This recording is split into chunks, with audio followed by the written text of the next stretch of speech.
have a hearing about the reauthorizing the U.S. Freedom Act of 2015. We have two panels. Basically, there are four parts of the act.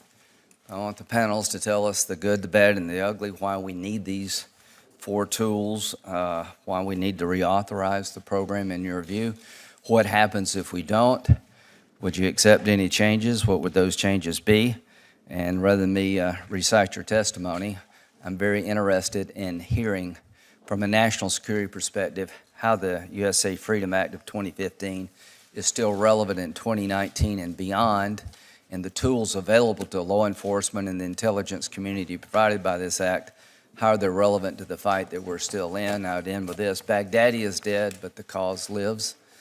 The effort to penetrate our country is ongoing every day. Terrorist groups with a lot of different names are trying to come here to do us harm, to hurt Americans abroad, and the war is far from over. I wish it were, but it is not. There's no Air Force to shoot down. There's no Navy to sink. There's no capital to conquer. This is an ideology that must be combated, and those who embrace this ideology embrace death. So the only way you protect America is to hit them before they hit you, stop them over there before they get here. And the only way you can do that is to find out what they're up to using acceptable tools within our constitutional democracy. With that, I'll turn it over to Senator Feinstein. Thanks, Mr. Chairman. I'll try not to be redundant, but this hearing I think is important because it provides an opportunity to take a good look at provisions of the USA Freedom Act that are set to expire at the end of this year on December 15. These are Section 215, otherwise known as the Business Records provision, as well as roving wiretap authority and the lone wolf provision. This committee actually played a key role in establishing and modifying these authorities. So I think it's really important that we weigh in from time to time on any legislative changes that might be needed. I want to just focus a few remarks on Section 215, which allows the government to require third parties, such as phone companies, to produce business records. 215 was previously used by the National Security Agency to conceal hundreds of millions of domestic phone records. Congress prohibited this bulk collection in the 2015 USA Freedom Act, introduced by Senators Leahy and Lee.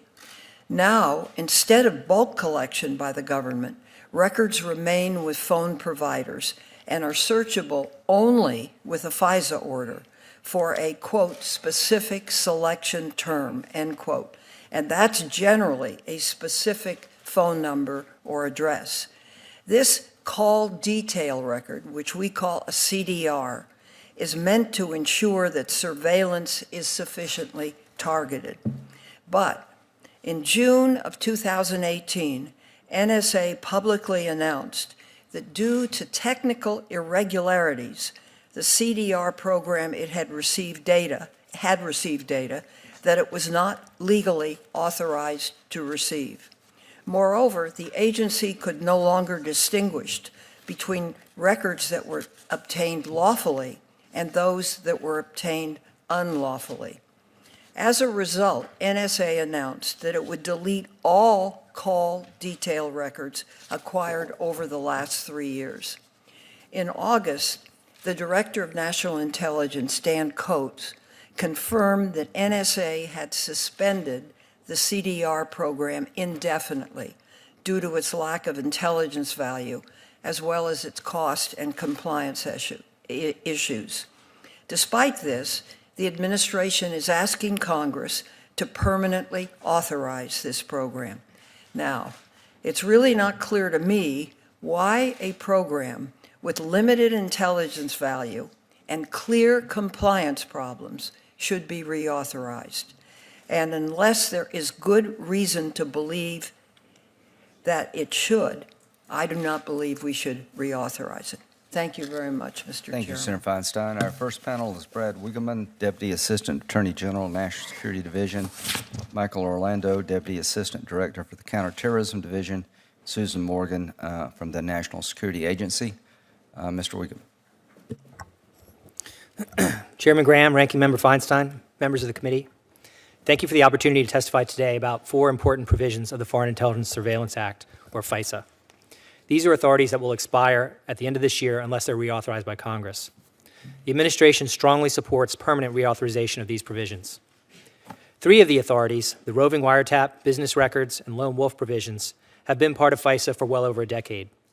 They've been renewed by Congress multiple times, most recently in the USA Freedom Act of 2015.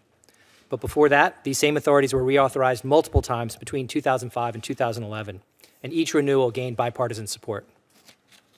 Today, I'm going to give you a brief overview of 3 of the legal authorities, and then I'll turn it over to my colleagues from FBI to address how they've been used in practice and their value to national security. Then my colleague from the NSA is going to address the 4th authority, the CDR authority that Senator Feinstein described, under which NSA can engage in targeted collection of telephony metadata in counterterrorism investigations. So first, the roving wiretap authority. This enables the government to continue surveilling a FISA court-approved national security target when the target takes affirmative steps to thwart the surveillance. So these are individuals who rapidly and repeatedly change communication service providers in order to evade government monitoring. The roving provision allows us to continue surveillance without having to go back to the FISA court for a new order each time the target switches his phone. The government has used this authority in a relatively small number of cases each year. These cases tend to involve highly trained foreign intelligence officers operating within the United States who use these counter-surveillance techniques, or other important investigative targets, including some terrorism-related targets. The Wiretap Act on the criminal side has for decades contained a similar roving provision for ordinary criminal investigations of, let's say, a drug dealer or organized crime figures who may also take steps to thwart surveillance. Second, the Business Records Authority. This allows the government to apply to the FISA court for an order to collect records, papers, and other documents that are relevant to an authorized national security investigation. It allows the government to obtain many of the same types of records that it can obtain through a grand jury subpoena in an ordinary criminal case. For example, it can be used to obtain driver's license records, hotel records, car rental records, shipping records, and the like. In most cases, these are records the government obtains in an ordinary criminal or civil investigation without any court order. A FISA business records order is typically sought because national security interests preclude the use of less secure criminal authorities, or because there may be no criminal investigation underway in something that's purely an intelligence matter. This authority has been used several dozen times a year on average over the last few years. The business records provision is also the mechanism for the targeted collection of CDRs from U.S. telecommunications service provider. My colleague from NSA will discuss in a few minutes that this provision provides a way for the government, pursuant to a FISA court order, to identify telephone contacts of suspected terrorists who may be within the United States. Finally, we have the lone wolf provision. This enables the government to surveil a foreign person who's engaged in international terrorism, but who lacks traditional connections to a terrorist group. It also applies to foreign persons engaged in international proliferation of weapons of mass destruction. The government has not had occasion to use the lone wolf authority to date, but it fills an important gap in the government's collection capabilities where isolated actors are concerned. It allows for the surveillance of a foreign terrorist who might be inspired by a foreign terrorist group, but who is not technically an agent of that group. So for an example, it would allow surveillance of a foreign person who has self-radicalized through viewing propaganda of a foreign terrorist organization on the internet, or a known international terrorist who severs his connections with a foreign terrorist group. Use of any of the 3 authorities I've described today requires approval from the FISA court under standards that Congress has prescribed in law. Each of them also requires strict rules governing how the government must handle any information that is obtained concerning U.S. persons. Each of them is also subject to extensive executive branch oversight, as well as congressional reporting requirements and oversight. And as I've said, each has been renewed by Congress multiple times in the past. With that, I'll stop and turn it over to my colleagues. Good morning, Chairman Graham, Ranking Member Feinstein, and members of the committee. Thank you for the opportunity to testify today about important provisions of the USA Freedom Act that will expire later this year unless reauthorized by Congress. These provisions have been integral to the FBI's success in many national security investigations. While I will likely not be able to get into specific examples of our use of these provisions in an open setting, I will do my best to provide you with thorough hypothetical use situations which demonstrate the critical role these tools play in national security investigations. I have seen the necessity of these provisions throughout my time as both a counterintelligence agent and a counterterrorism agent, and I'm looking forward to answering your questions today. National security threats have evolved significantly in the last 20 years, from the proliferation of mobile smartphones to the expanded use of end-to-end encryption. New technology has allowed our threat actors to work increasingly in the shadows. Today, we have nearly universal access to the internet, and anyone with a cell phone can view and become radicalized by extremist content. Our subjects are no longer forced to travel to other countries to communicate with other extremists who threaten the security of the United States. Instead, they can do this from their home. Because of this, we also witness a shift towards individuals acting alone with multiple ideologies and without clear ties to any one foreign adversary. Our window for identification and disruption is shrinking. As these threats have evolved, Congress has helped us ensure we are prepared with the appropriate tools to continue to protect the U.S. and its interests. I'm here today to talk about the expiring provisions, which the FBI uses with FISA court-approved oversight. As my colleague from the Department of Justice explained, we use the business records provision to obtain records or other tangible things for use in a national security investigation. We often describe the business records provision as a building block authority. That means we use it during the early stages of an investigation to build our case against national security threats. It is important to note the responses to business record orders do not contain content. The information we get from a business records order often helps us meet the legal threshold needed to get an order from the FISA court for more advanced investigative techniques such as a wiretap. For example, once we receive the business record returns, if the suspected terrorist is communicating with a known bomb maker, we would have relevant information to help establish probable cause for a wiretap. Similarly, if we receive business record returns showing that the suspected terrorist is buying bomb-making materials like nitrogen-based fertilizer and large amounts of ball bearings, that information can also help us establish probable cause. The roving authority detailed in the USA Freedom Act is also an important provision that counteracts efforts by various national security threats, including terrorists and intelligence officers, to avoid court-authorized surveillance. These individuals often employ tactics such as using multiple burner phones or regularly creating new email accounts. Without this roving authority, we would struggle to maintain awareness of our targets as they purposely take action to thwart surveillance. We use this authority regularly in our national security investigations as a tool to avoid missing critical intelligence that would be lost if our ability to initiate surveillance was delayed by the need to obtain a FISA warrant on each new facility. The last authority the FBI requests you reauthorize is the lone wolf provision. Even though it has not yet been used, we believe it is critical to our national security toolkit. Homegrown violent extremists are among the FBI's top threat to the homeland. These individuals are, by definition, not in direct collaboration with foreign terrorist organizations. Homegrown violent extremists are often self-radicalized online through terrorist propaganda and motivated to attack with no specific direction from individuals associated with a foreign terrorist organization. Rest assured, the lone wolf provision is narrowly tailored, as it only allows use against non-U.S. persons. These authorities are critically important in our fight to keep the American public safe. The FBI urges Congress to reauthorize these authorities because we are confident they will continue to play an important role in the FBI's national security investigations as our adversaries continue to advance. Thank you for the opportunity to appear before you today. I'm happy to answer any questions related to these authorities. Chairman, Ranking Member, distinguished members of the committee, thank you for the opportunity to testify today about the National Security Agency's Call Detail Records Program. The authority for the Call Detail Records, or CDR program, is among the important provisions of the Foreign Intelligence Surveillance Act that will expire at the end of this year, unless reauthorized by Congress. Congress added this authority to the Foreign Intelligence Surveillance Act 4 years ago in the USA Freedom Act as one of several significant reforms designed to enhance privacy and civil liberties. It replaced NSA's bulk telephony metadata collection program with a new legal authority whereby the bulk metadata would remain with the telecommunication service providers. As this committee's 2015 report described, the CDR authority provides a, quote, narrowly tailored mechanism for the targeted collection of telephone metadata for possible connections between foreign powers or agents of foreign powers and others as part of an authorized investigation to protect against international terrorism," end quote.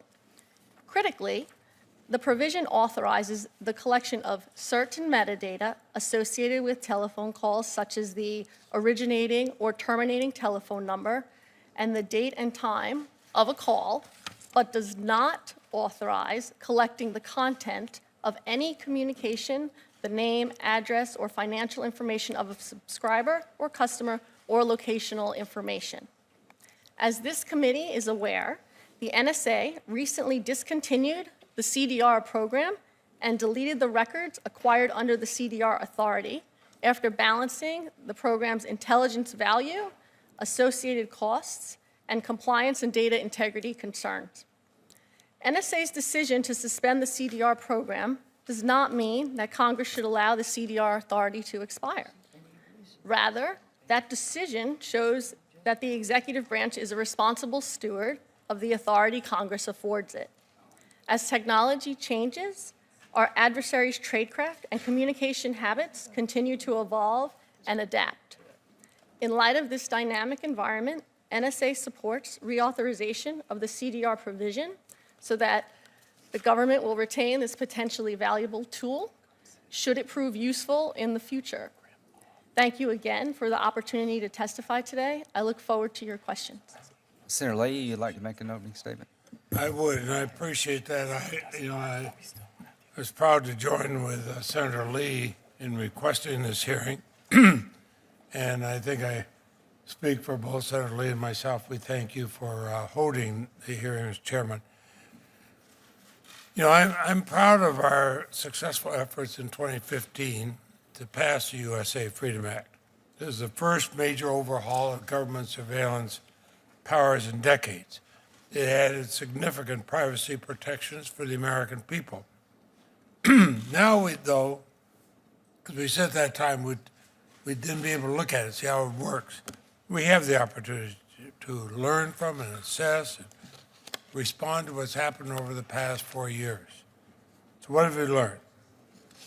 We know that the government issued only 14 CDR program orders in 2018, but they collect over 434 million records relating to over 19 million phone calls. Did all that with their 14 orders. We know of at least 2 incidents of significant overcollection. In fact, it resulted in the NSA purging all of their records and ultimately decommissioning the program. We know that then DNI Director Dan Coates acknowledged, even as he requested a permanent reauthorization of all the authorities granted in USA Freedom, that the CDR's program's relative intelligence value was negligible. Given all that, what don't we know? Unfortunately, quite a bit. We're only a month away from these authorities expiring. We don't know what caused the massive overcollection, what companies were responsible, or why it was not feasible for the NSA to identify or isolate the improperly produced data.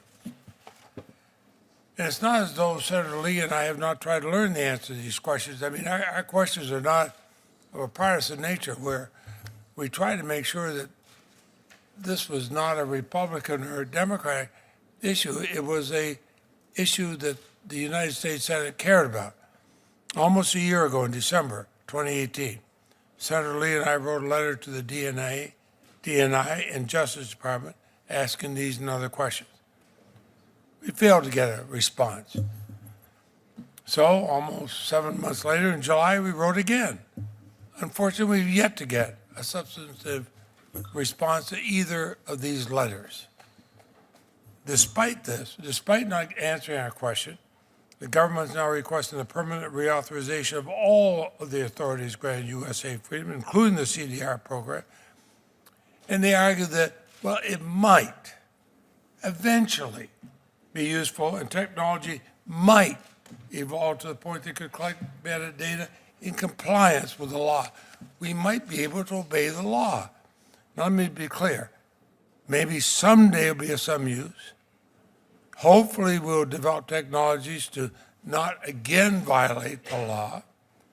Well, that's not appropriate justifications to reauthorize these powers. Say, if you reauthorize them, maybe we can actually follow the law. If at some point in the future the technology is developed to allow for metadata collection that is appropriately limited, that follows the rules, that's fair, well, then come back to Congress and let us revisit the question. Until that time, there's no reason to reauthorize the CDR program. We're going to be legislating in the dark. So, Mr. Chairman, I thank you for holding this hearing. I look forward to the testimony, but let's not say, let's not pass a wish. Let's pass substantive legislation, and again, I thank you, but I thank Senator Lee, who has worked extremely hard on this. Thank you. Ms. Morgan, why haven't you answered their letters? Sir, my understanding... Did you get the letters? Sir, my understanding is that the letters were addressed to DOJ and the OG&I, so I would defer to my Okay, DOJ I'm sorry, colleague. wrong person. I can address that. Who got the letters? So they're addressed to the Director of National Intelligence, the Attorney General. So let me say first, right up front, Senator Leahy, Senator Lee, other members of the committee, my apologies for not being able to respond to the letters thus far. My understanding is that they were held up originally so that the administration could develop a position on whether to seek reauthorization of these authorities. That happened in August of this year, so there was a significant portion of the delay was due to the administration developing a position on this. We have since worked on the letters 11 months? Yeah. to develop the position on seeking the authorities. In government. Well, this is... My apologies on that. November, right? Absolutely. So let me just tell you, when I found about... From August to November. We now have a draft response to the letters. You will have it this week. I was hoping I could bring it to the hearing today, but you will have it this week without fail. And we're also all here to answer your questions today. I'm happy to address the questions that were raised in the letter or between the three of us. So again, all I can do is apologize for not having gotten them to you, but we will answer your questions They're this going week. to get an answer to the letter This week. this week. Absolutely. Well, that's progress. Mr. Chairman, I know it's not my turn. I just Yeah, go want to ahead. interject here. If it takes 11 months to get a response to our letter, and if it takes nearly more than 6 months to even get the policy out, that itself didn't answer the questions, which was apparently the condition precedent for your ability to issue the letter, you've still had many months pass between the issuance of the policy and today. So perhaps, Mr. Chairman, the only way to do this is for us to have monthly hearings so that we can stay in contact on this. And I say that in dead seriousness. We're not messing around here. These are the privacy rights and the constitutional rights of the American people.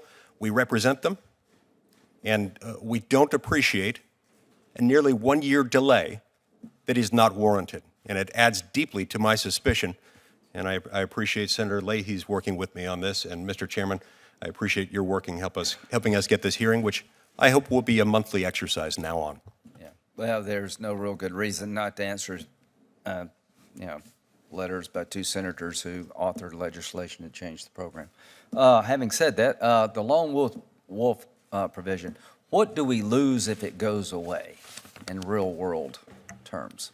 Sir, this past year, we arrested approximately 100 terrorism suspects, international terrorism suspects.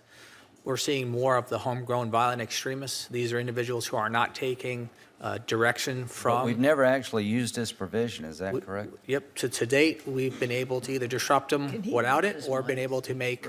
Could you speak up a little bit closer to the microphone? Directly into the mic. Yeah, apologize. To date, we have not had to use it because we've been able to either disrupt... Well, what do them- you lose if you don't have it? The threat is evolving. With the more harm, we may have a need for it in the future. So And- these people fall into space where you can't get a warrant, but something's going on. Yes. And with the way the threats are evolving, There's going to be more of that, less. more of those are being self-radicalized and taking direction. And so therefore, the potential for us to use that tool will probably increase in the future.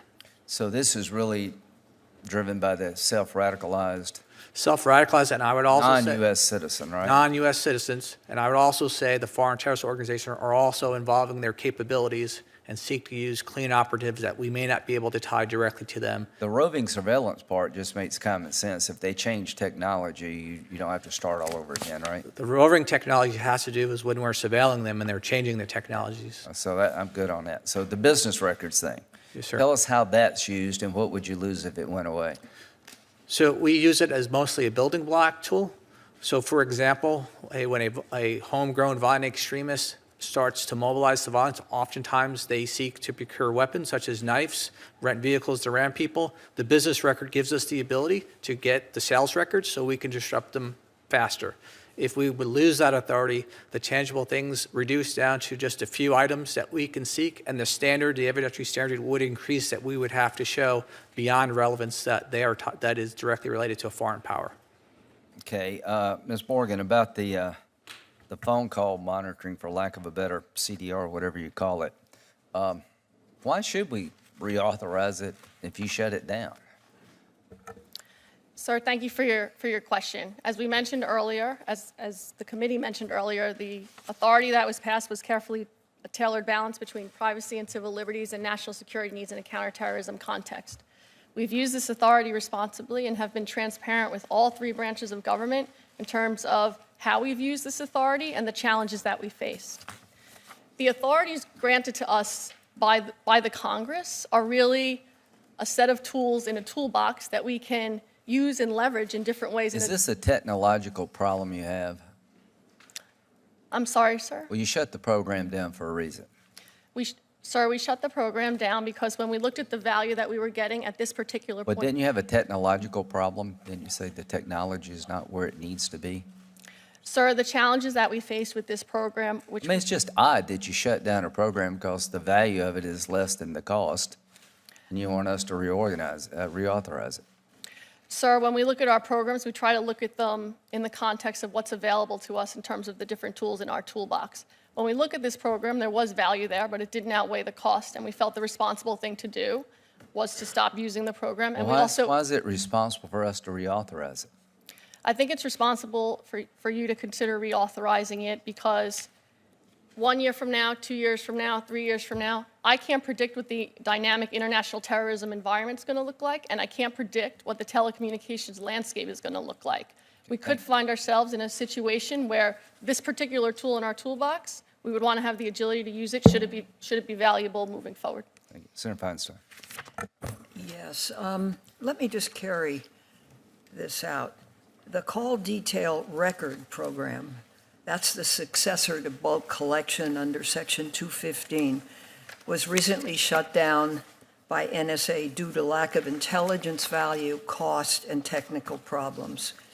Can NSA provide an example of information obtained from the CDR program that resulted in the discovery of a previously unknown terrorist plot? Ma'am, thank you for your question. I'm certainly happy. The answer is yes or no, essentially. Ma'am, in an open setting, I can't answer that in a yes or no context due to class. I'm not asking you for any detail. All I'm asking is, has there been a result in the discovery of a previously unknown terrorist plot? Yes or no? Ma'am, I apologize, but I can't give a yes or no answer to that in an open. I'm happy to, at your convenience in a closed setting, give you any details that you need to make informed policy. Well, you want the program to be reauthorized, and I've been on the Intelligence Committee for a long time. We have to have the reason to reauthorize. Yes, ma'am. I believe the reason. So the reason is there a product? Ma'am, I believe that the reason to reauthorize is that when we look at the international terrorist threat, it evolves over time, and as does technology. And we like to have the agility in place so that if this authority could provide us value in a different context, in a different way within the confines of the law, that we would have that tool on the shelf for our use. Can you give any specific example of its help? Ma'am, in an open, unclassified setting, I can't give. No, come on. Does it help? Ma'am, there has been value to the program, most certainly, over the past several years. Well, what's that value? Sir, to speak to specifics on that value, I'd have to do that in a classified session, which I'm more than willing to do at your convenience. I'm sorry. I'm just saying, look, that's inadequate. I've been on the Intelligence Committee for 26 years now, but we're in a public arena, I understand that. But if you can't give us any indication of specific value of the program, there's no reason for us to reauthorize it. And we're not asking for any specific disclosures here, as Yeah, I understand that's it. We're simply asking for, have we ever won anything through this? Mr. And when you Chairman. can't answer that question in public, that is a really tough position. And if Mr. not, Chairman, there's a skiff right down the hall. I was just gonna 100 say- yards from here. I will go there right now. I'm in a different position substantively than Senators Leahy and Lee. I'm a defender of your program, but I also agree, if you can't answer this question, why don't we go to a skiff right now? Why can't Well, we? why don't we just go ahead and do it? Let's go get through the other parts, then we'll have a classified hearing. Yes, that's a better idea. Don't do it now. Sure. Debating this, 4 years ago, the then NSA Deputy Director Well, here's the good news, you got said the there's committee only one engaged. occasion. He said there's only one, this was an open session. There's only one occasion when the phone records collection was uniquely valuable. One. Okay. Well, He said an open session. we'll go to a classified setting. Hey. Go ahead, Senator Feinstein. So you can't provide an example of information obtained from the CDR program? If Congress reauthorizes Section 215's business records provision, but ends the CDR program, the call detail record, will the administration support that? Ma'am, as you know, I'm here representing NSA. I can't speak, I don't make policy decisions for the administration, so I'd have to defer to the administration. Okay, next question. NSA received 3 years' worth of Americans' phone records that it was not legally authorized to receive. Moreover, the CDR program was shut down for failure to produce useful intelligence. Yet NSA is requesting reauthorization. Can you explain that position? Ma'am, I'd like to clarify, it's entirely possible I'm not being clear, and I apologize. There was value in the program when it was instantiated. We did obtain value from an intelligence perspective. However, when we weigh that against the cost, we made the decision that the best step to take was to shut down the program. There have been issues with some of the data that we received from the different telecommunication providers, and I can go into those issues in detail. Well, have the compliance problems been solved? And you're on the record. So, ma'am, the compliance problems associated with this particular program have been solved as the program is shut down. So the program was shut down. Yes, Is that ma'am? correct? Yes, ma'am. And what was the reason for shutting down? Is everybody good with these other three provisions? Yeah, what There are, we'll just Can I go to the finish? classified thing. Go ahead. was the reason that the program was shut down? Ma'am, the reason that the program was shut down was that we evaluated the program in terms of what value we were receiving from the program, and there was some value there. When we weigh that against the costs of the program, the resource costs, and we also took a look at, the issues we were facing from a compliance and a data integrity perspective, we also take into account what our other authorities bring to the counterterrorism fight, and we ultimately made the decision in that context to stop using the program. Okay, Thank you. Senator Grassley. This would be for any of you, three of you, why is a clean reauthorization preferable to repealing or amending the most controversial provisions of the law? And I suppose concentrate on amending the most controversial provisions of the law. Sir, I'm assuming we're the most controversial provision of the law. So what I would say is that we support the administration position of a clean reauthorization, and one reason for that is so that we have agility by having tools in our toolbox.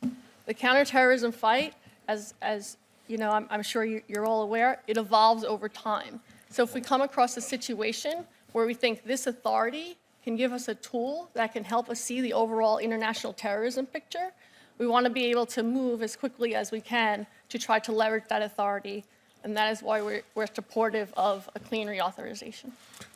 If I could just speak to the other authorities. Go ahead. From my perspective at DOJ, this is, I think, the fourth time the other authorities have been reauthorized. That doesn't count some other interstitial ones that were done. So again, this is a decision for the committee and the Congress, but eventually I think the idea of a sunset is that you become comfortable with the basic authorities, and at this point, since they've been reauthorized so many times over the last 20 years, our view was at some point the Congress should decide that they're comfortable with them, but obviously we defer to the committee and the Congress if they want to continue having reauthorizations, but these have been reauthorized, the ordinary uses of these authorities on at least 4 occasions. So. Let's say you can't legislate everything in detail, but you folks have heard about the privacy and civil liberties concerns. What are you doing to address those concerns on a daily basis as they come up? Because that's what we got to be satisfied on. So I don't know what the privacy concerns are with, let's say, take the roving example. I think it's a straightforward authority. It's routine. I don't think there are any significant privacy concerns or controversies associated with that, so it shouldn't be a problem. Likewise, the ordinary uses of the Business Records Authority, these are things, again, as I mentioned earlier, you can get with a subpoena in an ordinary criminal case. We have more process in a national security case, significantly by going to the court, all the oversight that's required than you would in an ordinary criminal matter. So I really don't think the ordinary uses of these authorities should be controversial, should raise significant privacy or civil liberties concerns. Is the law effective in carrying out the intended use and powers of the authorities being considered today? If not, explain what changes are necessary. Again, we don't think changes are necessary. We think the authorities are appropriate as they stand today. Yeah, I'll yield back my time. Including the CDR thing? I'll let NSA address the CDR program. I'll let you decide. Who's next? Senator Leahy, is he gone? Senator Whitehouse? I don't have a list of y'all. Okay. Well, I'd like to thank the chair and ranking and the witnesses for your testimony and your service to our country. This is a critical opportunity for us to discuss the best ways to balance our responsibility for keeping Americans safe while also protecting the core protections of our Constitution, our civil liberties that are fundamental to our democracy. Ms. Morgan, in your testimony, you emphasized that the NSA's decision to discontinue the CDR program is based on, and I think I'm quoting, balancing the program's intelligence value, associated costs, and compliance and data integrity concerns. What metrics does the NSA use to determine a program's intelligence value broadly? Sir, thank you for your question. There's a number of factors that we take into consideration when we're looking at the value of a particular program. So one would be, are we issuing any foreign intelligence reports that contain information from this particular program? As the committee likely knows, NSA gets intelligence requirements from different interagency partners, from policymakers. And did we find intelligence that was valuable enough for us to take the time and effort to disseminate, say, an intelligence product? And did you? Yes, sir. So the characterization of this CDR program as having negligible value given against massive overcollection, you would argue that at least with that metric there was value? Yes, sir. I would say there's value. The other thing that I think might be helpful to understand is when we're fighting the counterterrorism fight, we're using different authorities to get different pieces of information, and we're trying to connect those different dots. Mm-hmm. It's entirely certain that you might have information from one particular authority that in and of itself, it's not binary that now I suddenly have a counterterrorism outcome. It could be that you're building upon that, and weeks, months, even in some cases years later, you have an outcome, but you'd have to trace it all the way back. Oh, that little piece of information actually did have a contribution. So you really have to consider it as part of a broader picture. You discovered that you'd improperly collected records in this CDR database massively. Is it correct the NSA deleted all of the CDR records that it held? NSA deleted the CDR records that we received from the providers. We were authorized to retain records that underpinned SIGINT reports. We're authorized to retain that information. And is there any indication that the deletion of these records has actually interfered with our counterterrorism efforts? Has there been any loss in intelligence value as a result? Sir, I think that's something that is impossible to answer. every day we're making trade-offs. So for example, when I was an analyst, every day I would say, should I look at this piece of information? Should I look at this piece of information? Because you can't look at everything. So there's no real way to know if I've lost a piece of information that could have been valuable. One of the arguments that's being made is that the communications landscape is changing and it's tough to predict where technology is going, and that there's new types of digital communication that bad actors might reach each other, in particular including encrypted messages. Do records from encrypted messaging services fall under the scope of either the business records or the CDR authority? Mr. Wegman, Ms. Morgan. The question is whether you can get things that are encrypted. Is that the question? Yes. So the Business Records Authority could not be used to get communications content in any event, encrypted or unencrypted. You'd need a full content FISA for that. Sir, under the program that we're currently not operating, we're only authorized to get metadata. Things like phone number A was in in contact with phone number B at this date and time. We're not authorized to get any content, any encrypted messages. Right. But are you able to get records, that metadata, about encrypted messages? So I'll say my answer, and I'm going to look to Mr. Wegman to correct me. My understanding is that in the law it says specific selection term is what we're authorized to seek a permission from the FISA court to collect information related to a specific selection term. So if there was a specific selection term and we got the authority from the FISC and there were metadata records, again, responsive to that, I believe we would be authorized to get that. I think that's right. And so the same thing, I think that's right of the CDR program as Susan described it, but also true for the ordinary Business Records Authority. If we were to get what's called electronic communications transactional records, which is one of the uses that we have for 215. So that's metadata, so it might be to/from information. That information is typically not encrypted. So the message itself might be encrypted, but the metadata, i.e. who's communicating with whom, what the date was, et cetera, that kind of thing, we could get that type of information. It's not encrypted generally. With your current authorities. Let me ask you a last question, if I could, Mr. Wegman, about the Privacy and Civil Liberties Oversight Board. They've made a number of suggestions regarding the role of amici in the FISC, including expanding the types of cases they can participate in, improving their access to materials, and being able to trigger appeals. If implemented, what would the impact of those changes be? So I'm not familiar with the PCLOB's recommendations. Is it a recent report or? I believe so. Huh. I have not seen that. So you mentioned one was appeals? The role of amici, essentially broadening their capacity to engage. So I think the system right now is working pretty well. We've had amici appointed in about a half a dozen cases. They provide value, benefit to the court. It's up to the court to decide if they want an amicus to participate, which I think is appropriate. So the court can decide, would it benefit me to hear a different position, or is this essentially a routine matter where that's not necessary? So I think leaving that with the court is a good idea. On appeals, which you mentioned, we thought about this in 2015, when we worked with members of the committee to think about could the amicus file an appeal. There were constitutional issues with doing that because they're not a party to the case, so they wouldn't have standing under Article 3 to pursue an appeal themselves. So what we came up with in the current law is a certification mechanism whereby the court can certify the issue to the FISC-R, which is what we call the FISA Court of Review. Obviously, the amicus could suggest to the court that certifying the matter on appeal is appropriate. So it's kind of similar. They could have that mechanism, but we think there'd be constitutional issues with having an actual appeal right vested in the amicus. I don't know if that answers your question, but. Let me follow up with you if I can. Okay. I recognize I'm out of time, but I do think this is a procedural improvement that might well be worth our considering. Thank you. Thank you. Senator Cornyn. Ms. Morgan, you're having to answer some tough questions here today, and you don't make this policy, do you? No, sir, we do not set policy. I don't know what you all did to deserve the ritual flogging that you get at the hearings like this, because I know none of you are the policymakers. But let me just ask, to me, it sounds to me like the oversight provisions in the law actually worked in the case of these call records. Let me go through that with you. First of all, the Congress writes the Foreign Intelligence Surveillance Act, which provides the authorization, but then the intelligence community has its own internal operating rules to try to comply with the law that the Congress has written.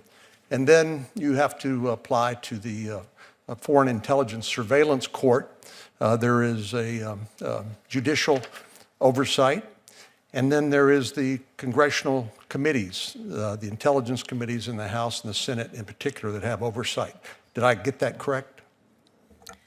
Yes, sir. And additionally, we have oversight from the executive branch in the form of DOJ and the Office of the Director of National Intelligence. Internal to the NSA, we have a robust compliance program. We have an inspector general.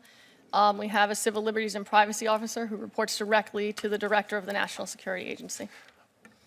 Well, my point is this is not a case where the FISA court caught you or Congress, through its oversight, caught the NSA doing something that it shouldn't do. This is where your own internal procedures identified a problem. Is that correct? Yes, sir. The challenges that we faced when we received records that had irregularities in them were self-identified and self-reported to the overseers in all three branches of government by the National Security Agency. We took methodical steps to address those different issues that we faced to resolve them. And again, just to recapitulate, this is foreign intelligence, correct? Sir, this particular program, the CDR program, is focused on international terrorism. So activities associated with international terrorism, trying to get insight into those activities and putting together pieces of the puzzle to help protect the country against international terrorist activities. And the metadata, just to go through this again, because I think it's commonly misunderstood, it's not content, right? Sir, that's correct. We do not receive any content, and in the data irregularities, when we face those challenges and those issues, we did not receive any content. We did not receive any locational information, subscriber information, voice communications, messages of any kind. It's solely things like phone number A in contact with phone number B at this date and time. And I know this sounds almost trite because we say it over and over and over again. We talk about connecting the dots, but that's what we're talking about here, isn't it? Absolutely, sir. In the international terrorism fight, you're dealing with people using different technologies, communicating in different ways, trying to hide their communications. And you want to have the different tools in the toolbox, and you want to have that agility because you really just don't know what you might face in the future. Can you tell me whether is the NSA undertaking the efforts to deal with the technical problems that it encountered with the CDR program, or have you put that, just suspended that entirely? Sir, we've suspended that entirely. We've taken down the infrastructure that supported the program as it was instantiated. Yeah. Well, I think there are legitimate questions on whether Congress ought to reauthorize it. I hope, Mr. Chairman, we go ahead and we authorize the other three pieces of this, which, as we've heard from the Attorney General and Director Wray, are essential law enforcement and counterterrorism tools in this instance. But I think it would be helpful to have some additional classified testimony with regard to examples of where these tools have been useful, things that maybe you understandably cannot talk about here in public. We certainly understand that. I just don't want us to be in a position of not reauthorizing something that might ultimately develop into a tool in this continuing changes in the strategy and tactics of terrorists, and then have a hearing like this after some Americans have been killed and wonder, why didn't the NSA, why didn't the FBI, why didn't the Department of Justice do more? And Congress is not particularly nimble when it comes to reauthorizing new laws, so I think we ought to be very careful about letting this one lapse. Thank you, Mr. Chairman. Thank you. Very good suggestion. Senator Lee. Thank you, Mr. Chairman. Ms. Morgan, when you spoke to the House Judiciary Committee earlier this year, you declined to answer whether the CDR program had materially contributed to preventing a terrorist attack. You said you stated, and correct me if I have this wrong, but you believe that was not an appropriate measure of the CDR's program's value. Well, I don't find that answer sufficient. When we were debating the USA Freedom Act 4 years ago, The then NSA Deputy Director Chris Inglis publicly testified, that there's only one occasion when the phone records collection was uniquely valuable in a counterterrorism case. He called it a but-for connection. Now, I'd like to have at least as much transparency as we had 4 years ago.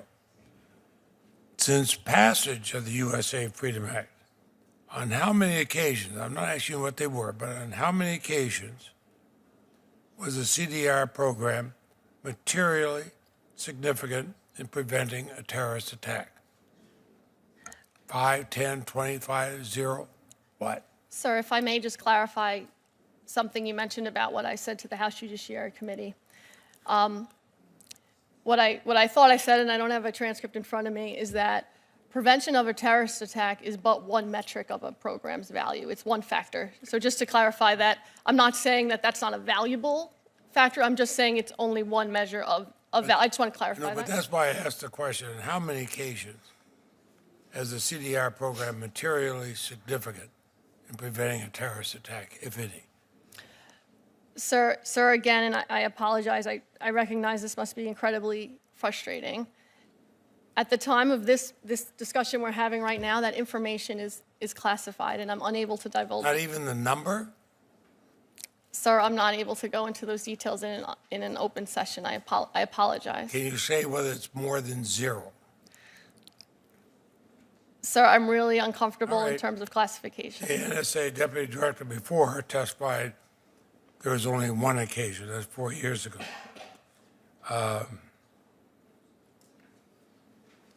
In the 702 context, the intelligence community regularly promotes that Section 702 is instrumental in preventing attacks on the homeland and removing terrorists from the battlefield. And they say that publicly.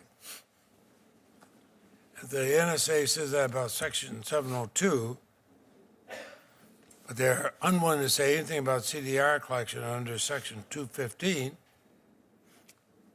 it would seem the CDR program by itself doesn't prevent terrorist attacks on the homeland. So, sir, again. Is my reasoning? So again, Wrong? sir, what I would say is that in the 702 context, decisions were made on what would be considered classified and not classified.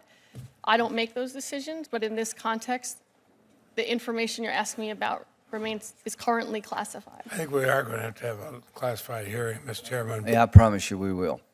When the Director of National Intelligence at the time in August acknowledged that the CDR program's relative intelligence value does not outweigh its costs,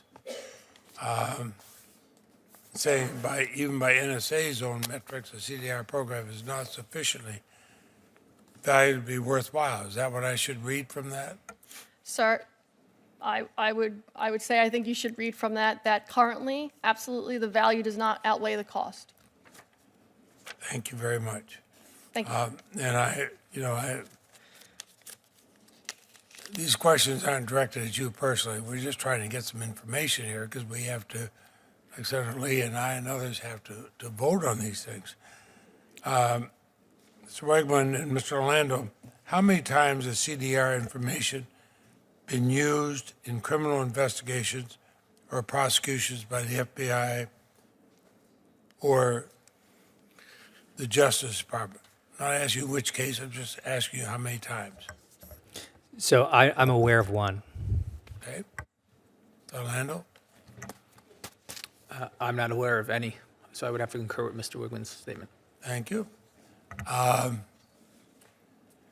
Wegman, you were asked in September during the House Judiciary Committee hearing whether doorbell videos from the home security company Ring could be obtained with a Section 215 order. You said you believe so, but you'd have to check that and confirm. Okay, that was a couple of months ago. And so now I'll ask you 2 months later, can the government obtain a Ring video under Section 215? And what about heart rate data from a Fitbit or photographs stored in the cloud? Yeah, so let me answer that question. During the House Judiciary Committee, what I said was that I could definitely see that surveillance video would be relevant and would meet the relevant standard of a business records request. So that's something that would be within the scope of records that you could seek with a business records order. I think whether any particular surveillance video would be obtainable would depend on the particular facts. So let's take, for example, you're at a bank, an ATM machine where they have a camera, or they have at a gas station, they have a surveillance camera at the gas station, and there's a terrorist that stops him for gas or whatever. You want to get that video. I think in that context, that's something that you could get with a subpoena in an ordinary criminal case, and you could probably get that therefore with a business records order. Other types of systems where ECPA, the Electronic Communications Privacy Act, might come into play because you're storing that video with a provider would raise different issues, right, in that scenario, because that's more like stored content for which might be protected by the Fourth Amendment, would be something you could not get with a warrant. So just to clarify, it really depends on the facts. What I was saying in the House side was that it is not like ruled out that you can't get surveillance video. It would depend on the facts and in the particular case as to whether you could get it. If you could get it in a criminal case, you could get it with a business records order. If you get it with a subpoena. If it's something that's protected by the Fourth Amendment, absolutely, we could not get it. You could not get Fourth Amendment protected content with a business records order. So does that answer your question? It comes very close to answering. Okay. And I appreciate it. Thank you, Mr. Chairman. I'm happy to follow up if there's other aspects to that. That was fascinating. Senator Lee. Thank you, Mr. Chairman. Thanks to all of you for your willingness to serve our country in an effort to make us safer while protecting our privacy rights. As I've said before, our privacy and our security are not at odds with one another. Our privacy is, in fact, part of our security. We are not truly secure unless our privacy rights are also protected.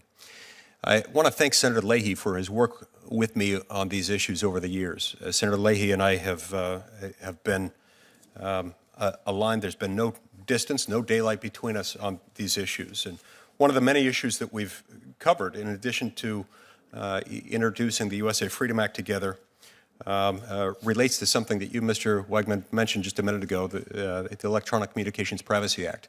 This is a law passed when I was in the 8th grade, and it's a law passed at a time when no one had personal computers, no one had email, outside of a small handful of people in government and academia.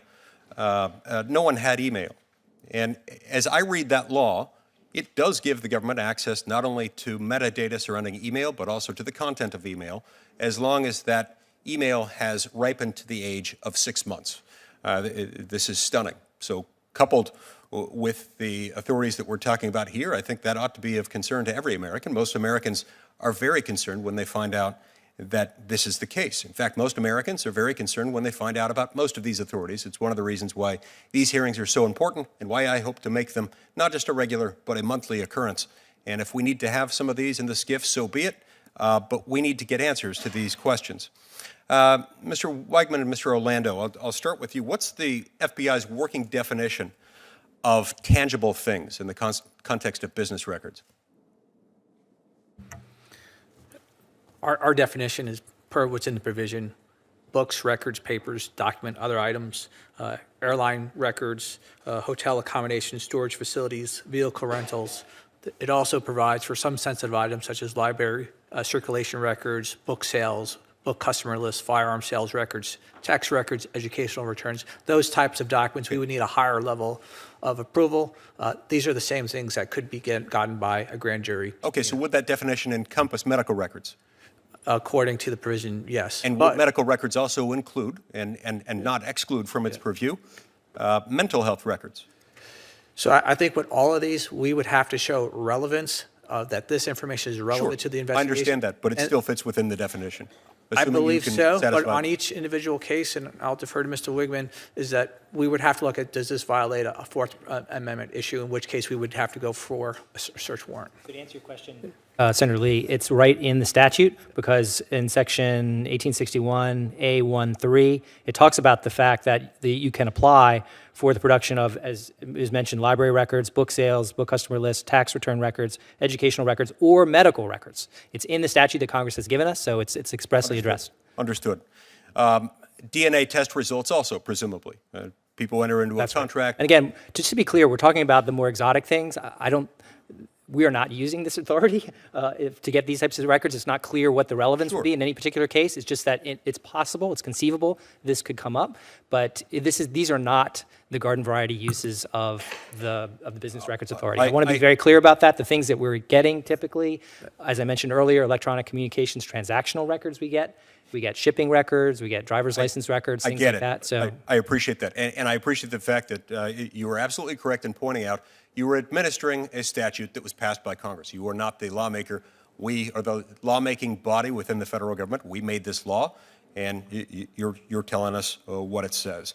Our job is to figure out whether and to what extent we should reauthorize those and whether and to what extent we ought to change it. I think most Americans would be alarmed to find out the ease with which the federal government could, more or less on a whim, as long as it can check a few necessary boxes, obtain someone's medical records, including mental health records, obtain tax records, including what charitable organization or church or synagogue or mosque they happen to donate to, the records of their searches on Google or other internet search platforms, their conversations as overheard by Amazon's Alexa or other similar technologies. And so when you put this much power in the hands of the federal government, one has to worry. The fact that you don't use them all the time is not, in my mind, a satisfactory response from our standpoint. Again, this says nothing about you and about what you're saying. We're talking about us as lawmakers and whether or not it's a complete dereliction of our duty to protect the Fourth Amendment rights of the American people to give this much power in the first place to government officials. If you asked most of King George III's officers if they were inclined to abuse writs of assistance, or if they were inclined to abuse general warrants, they'd say no. We only use this for good things, for the king, for the country, for God. And they would claim that they didn't abuse them. You ask most British subjects, including and especially most American colonists at the time, and they would take quite a different view. One of the many things that worries me about this is the fact that we're told that a number of these things will very rarely ever be sought. And yet, given the evidentiary standard that is deemed permissible to obtain these records, this is of great, great concern to many Americans, including and especially me. This is not exactly something that hasn't gone unabused in the past. And when you look at the church committee reports from back in the 70s, they analyzed the abuse of telephone recordings, basically since the development of the telephone as a commercially viable option. In every presidential administration, starting with the beginning of the use of the telephone, up through the presidential administration in power at the time those committee proceedings were commenced, those in office had abused the American surveillance and law enforcement and espionage agencies to engage in political espionage. We know that these things can happen, and when they can happen, they do happen.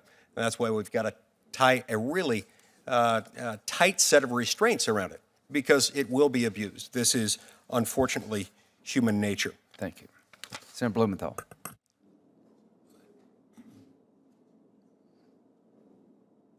Senator Blumenthal. Thanks, Mr. Chairman. Thank you for having this hearing. You know, I think most Americans never heard of the FISA court before the Mueller investigation. Most people now, when they think of the Mueller report, think of Carter Page.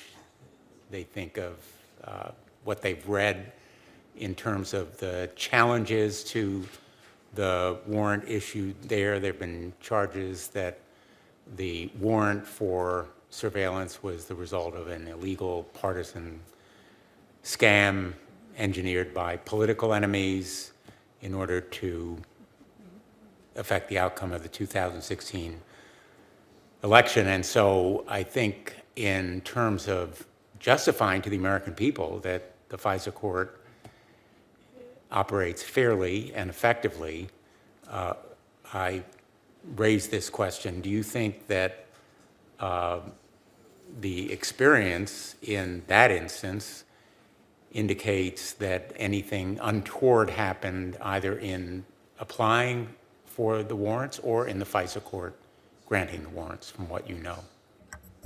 Let me ask Mr. Wigman and Mr. Orlando. So I can't comment on that, A, because I don't know the answer, and B, because that's under an IG investigation. So I think that issue is being examined by the IG right now, and we're waiting on the report, and we'll see what the report says. I have to agree with Mr. Wigman. I wouldn't be able to comment on it, and there is an IG investigation. They would be the appropriate individuals to talk about.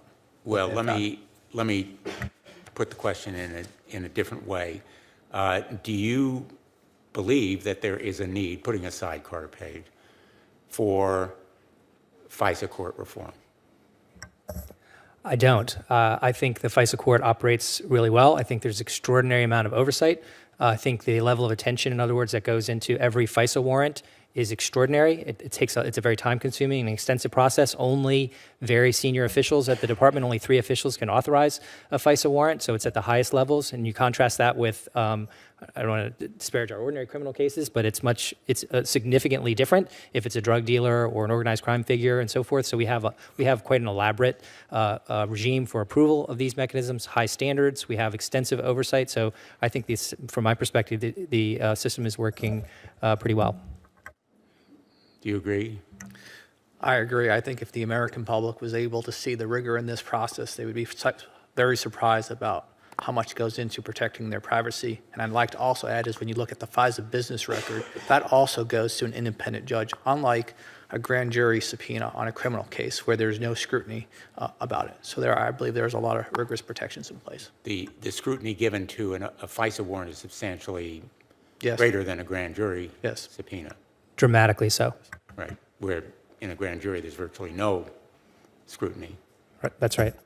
And again, just to mention it, something that Senator Lee said earlier about the types of records, just to be clear, the Business Records Authority cannot be used to obtain anything that you could get that is protected by the Fourth Amendment. Just cannot. So we can't get any of those things. And I just want to mention, because I didn't get to a chance to address it, there are separate statutes that protect, let's say, tax records and medical records and so forth. And in giving my answer, I didn't want to suggest that if there are separate things that Congress has already enacted, the interplay between those statutory restrictions and the Business Records Authority is something that I wasn't kind of opining on. And so in the event that we were to use the Business Records Authority, we would have to consider the effect of those statutes on whether you have the authority. So all I'm saying is we have the same, the authority that we have in the business records provision is the same, right, as what we have in a criminal case, right? So there's nothing different. It gives us greater authority to get the sensitive type of records than could be obtained with an ordinary grand jury subpoena. So it's important to keep that comparison in mind. There's not something more intrusive or more extensive on the national security side than on the criminal side. In fact, it's less because we have additional oversight and additional requirements. So I just want to make that clear. There's nothing special about the national security side. Even though you took a lot of my time in answering. I'm sorry. I apologize. I apologize for that. Senator Lee's question, but it was a good question. Let me raise one last issue. In 2012, the Solicitor General, Donald Verrilli, assured the Supreme Court that any criminal defendant who was being prosecuted using evidence discovered directly or indirectly through surveillance authorized by Section 702 of the FISA Amendments Act would receive notification of that fact. That kind of notice is essential, as I think we would agree. Without it, defendants have no ability to challenge the lawfulness of surveillance that's used against them. It's one of the key mechanisms for ensuring the lawfulness of all government action, and it disappears if there's no notification. After Mr. Verrilli made that representation, it became clear that the Department of Justice was not, in fact, informing criminal defendants when Section 702 surveillance had been used to build a case against them. I know that the law and DOJ policy have changed since then, and so I hope this question is going to be an easy one for you. Does the Department of Justice always inform criminal defendants when the case against them is built on evidence gained through Section 702 surveillance? I want to be very surprised when you say built on. The standard in the statute is evidence that is obtained or derived from use of 702 is used against an aggrieved person in a criminal case, then absolutely we would comply with our legal obligations and would provide notice to the criminal defendant in that context. So all of those elements have to be met. It has to be an aggrieved person, which is essentially a person on the communication. So it could be that the information is used, but the person wasn't a communicant, in which case we would have no obligation to notify that person because he wouldn't have an interest in an ability to assert a standing to suppress that information. So you have to meet those requirements, but if Well, if the that is the person's case. not a communicant, he is not, or she, not being surveilled. That's right, but communications of other people could be relevant in that person's case. And so in that case, he's not an aggrieved person. We would not give notice to them, but those other things could be relevant in their case, if you're following me. Let me ask you about Section 215. Does the Department of Justice... Senator, we're about 2 minutes over here. I'm sorry. Oh, I'm sorry. Well, he took 2 minutes of my time, but See if you can. I'll submit my questions in writing. I think I know your question, but Section 215 does not have a notice provision. The reason for that is, as I explained earlier, there is no Fourth Amendment event. It's not Fourth Amendment protected, so there's no suppression remedy under 215 either. So it's a different thing. So there is no notice mechanism, and so we don't provide notice. So that's what Congress has prescribed, unlike the other provisions of FISA, if that was your question. Thank you. Senator Kennedy. Thank you, Mr. Chairman, and thanks to all of you for being here. I've listened carefully. Look, I know you have difficult jobs, and I know your colleagues do as well, and I thank you for the jobs you do. By and large, you've kept us safe, and I appreciate that. I'm not sure how much progress we're making today. I understand that there's little that you can tell us in a public setting. You'll probably be somewhat reluctant in a private setting, classified setting, and I understand that. This place leaks like the Titanic, usually for political advantage, and I really, really regret that. It would seem to me that when we do this again, Mr. Chairman, we could invite our three friends here back, but also the policymakers. Put yourself in our shoes for a second. We can't see what you see, so we have to assume the worst. That doesn't mean it's an accurate assumption, but Senator Lee made the point well. Government has been known to abuse its power. And none of us want to look around one day and see that America has a social credit system like China. We don't want you to become as powerful as Facebook. For all I know, Facebook has our DNA. But that's a separate topic. And let me give you an example. I guess it was back in the late 60s, President Johnson had decided not to run for re-election. He was in the middle of the Paris peace talks. He received information that then candidate and later President Richard Nixon allegedly was interfering with the Paris peace talks for political reasons. I don't know if it's true or not, but there was credible information. And but President Johnson couldn't say anything because he got his information through illegal wiretaps. We don't want to end up there again. I don't understand, and in the little time I have left, I hope you'll help me. On our call detail records system, was it shut down because of technical difficulties or because of a cost-benefit analysis? Sir, I would say that it was shut down. It was suspended because we did a cost-benefit analysis, but we couldn't do that in isolation and not take into consideration the other factors such as the data integrity and compliance concerns that we faced. So we don't operate in a vacuum, so we would weigh all the different factors to include those to try to come up with a comprehensive and really thoughtful position on how to proceed with the program. You're not a policymaker. No, sir. But I've been very impressed with your testimony and your candor, given the circumstances. If you were a policymaker, and perhaps you should be, would you renew the program? Sir, what I'll say to that is that I support the administration's position because I honestly believe it's the best position to have with respect to this program. So that And why is that? So the reason that I believe that is that, as I mentioned before, the way terrorists communicate and the way technology evolves, it's not out of the realm of possibility, certainly, to say we might find a new technology out there that we've never even considered or thought of.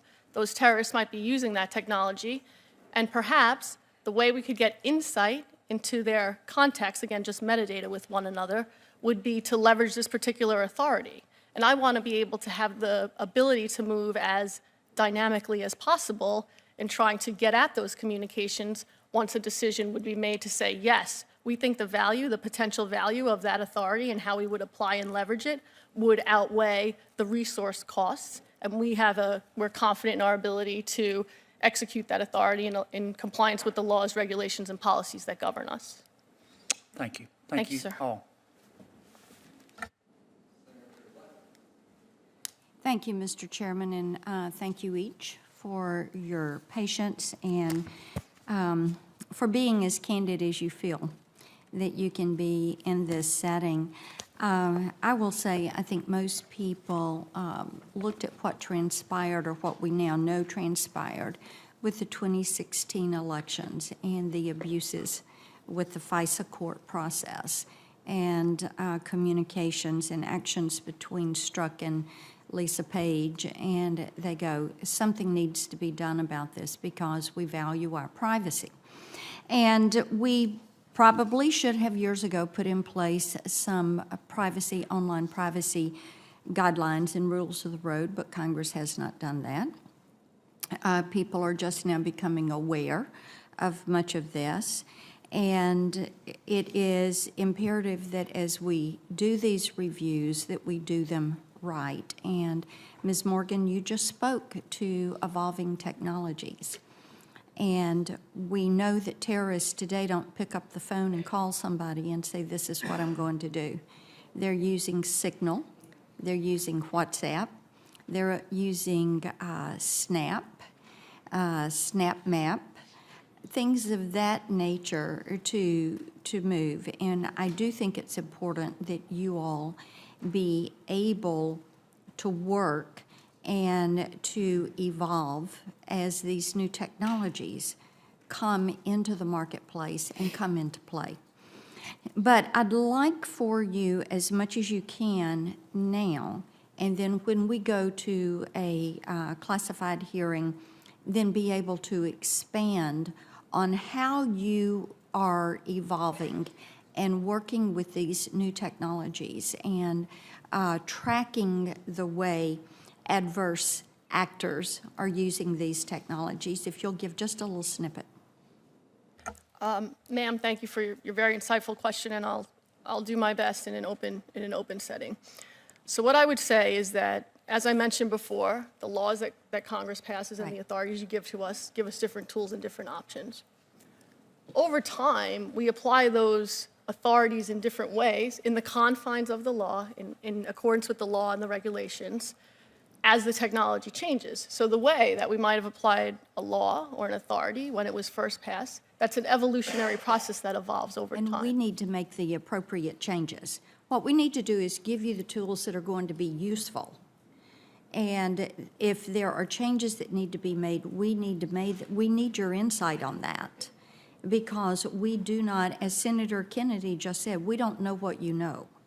So we are putting a platform in place, a guideline in place, the statutes in place, and then you're trying to come back in and plug what you're doing into those various holes and put those policies in place. And then you all are taking your actions based on that. So we need your help and your insight on that. I do have one other question, and of course we've all got lots of questions about Section 215, and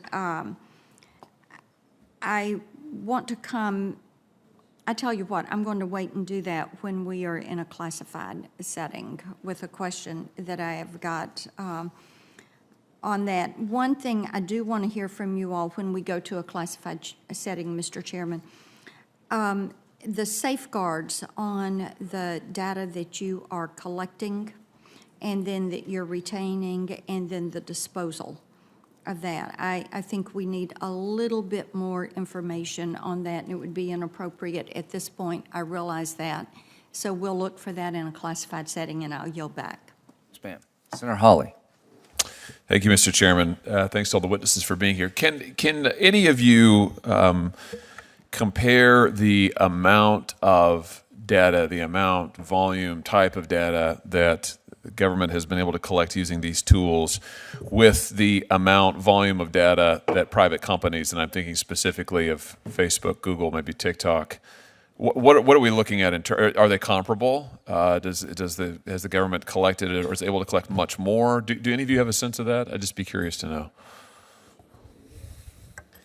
It really depends on the type of information that you're talking about, but if you're talking about electronic information, we can only get the information with legal process that's targeted in a particular case.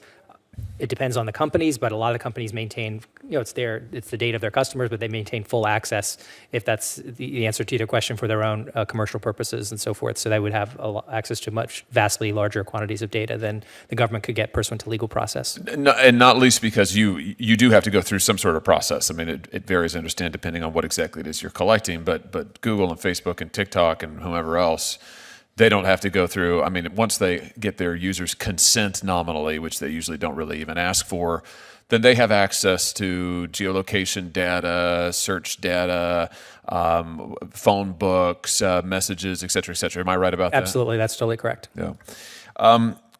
Switching gears just slightly, let me ask you about the business records provision in Section 215.